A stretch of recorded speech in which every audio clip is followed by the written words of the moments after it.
Sila pertama yaitu ketuhanan yang Maha Esa. Sila pertama Pancasila mengajarkan warga negara untuk memiliki sikap toleransi antar umat beragama.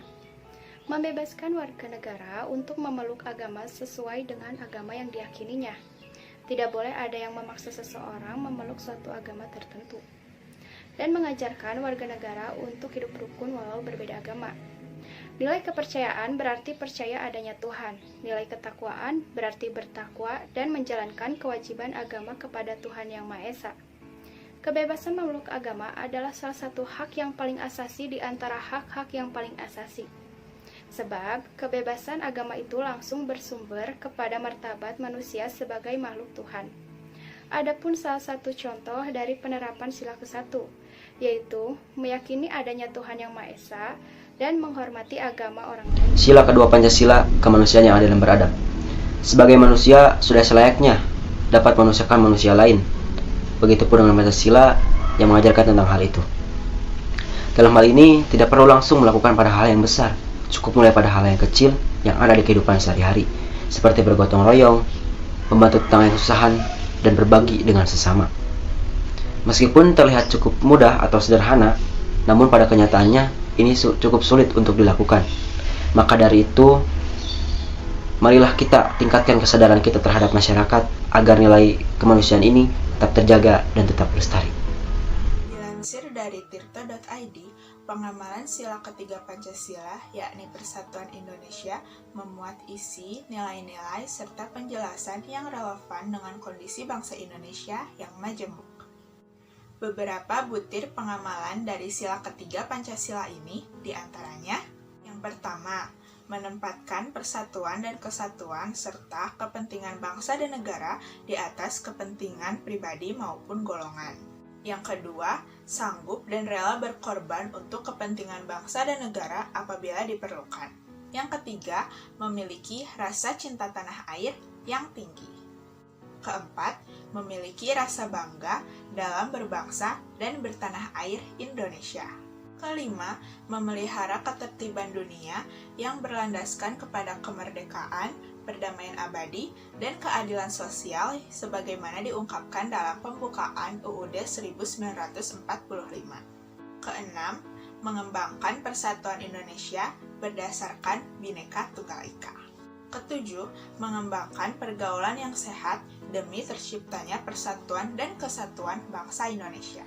Makna dari sila keempat yang berbunyi kerakyatan yang dipimpin oleh hikmat kebijaksanaan dalam permusyawaratan dan perwakilan, yakni menandakan bahwa seluruh warga negara Indonesia memiliki hak, kewajiban, dan kedudukan yang sama dalam segi apapun.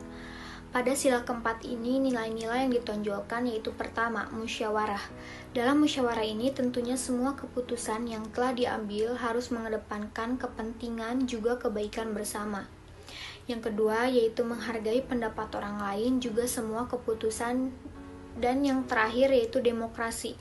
Demokrasi sendiri merupakan suatu ciri dari negara Indonesia dan mempunyai prinsip dari rakyat, oleh rakyat, dan untuk rakyat. Dapat dicontohkan misalnya dalam pemilihan presiden atau kepala daerah.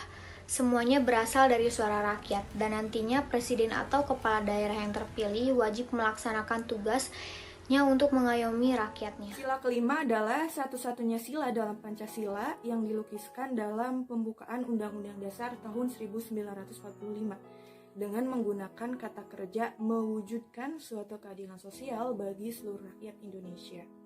Dirangkum dari tirta.id, Yudi Latif dalam Negara Paripurna, Historitas, Rasionalitas, dan Aktualitas Pancasila tahun 2011 berpendapat bahwa sila keadilan sosial merupakan perwujudan yang paling konkret dari prinsip-prinsip Pancasila. Prinsip keadilan adalah inti dari moral ketuhanan, landasan pokok peri kemanusiaan, simpul persatuan, dan mantra kedaulatan rakyat. Dengan kata lain, keadilan sosial merupakan perwujudan sekaligus cerminan imperatif etis keempat sila Pancasila lainnya. Rumusan ini telah diuraikan Notonegoro melalui buku Pancasila Dasar Filsafat Negara tahun 1974 bahwa keadilan sosial bagi seluruh rakyat Indonesia diliputi dan dijiwai oleh keempat sila lainnya. Wujud pengamalan sila kelima Pancasila ini dirinci lagi menjadi 11 butir, antara lain 1. Mengembangkan perbuatan yang luhur, yang mencerminkan sikap dan suasana kekeluargaan dan kegotong royongan. Yang kedua, mengembangkan sikap adil terhadap sesama. Yang ketiga, menjaga keseimbangan antara hak dan kewajiban. Yang keempat, menghormati hak orang lain. Yang kelima, suka memberi pertolongan kepada orang lain agar dapat berdiri sendiri. Yang keenam, tidak menggunakan hak milik untuk usaha-usaha yang bersifat pemerasan terhadap orang lain. Yang ketujuh, tidak menggunakan hak milik untuk hal-hal yang bersifat pemborosan dan gaya hidup mewah. Yang kedelapan, tidak menggunakan hak milik untuk bertentangan dengan atau merugikan kepentingan umum. Yang kesembilan, suka bekerja keras. 10, suka menghargai hasil karya orang lain yang bermanfaat bagi kemajuan dan kesejahteraan bersama. Dan yang terakhir adalah suka melakukan kegiatan dalam rangka mewujudkan kemajuan yang merata dan berkeadilan sosial.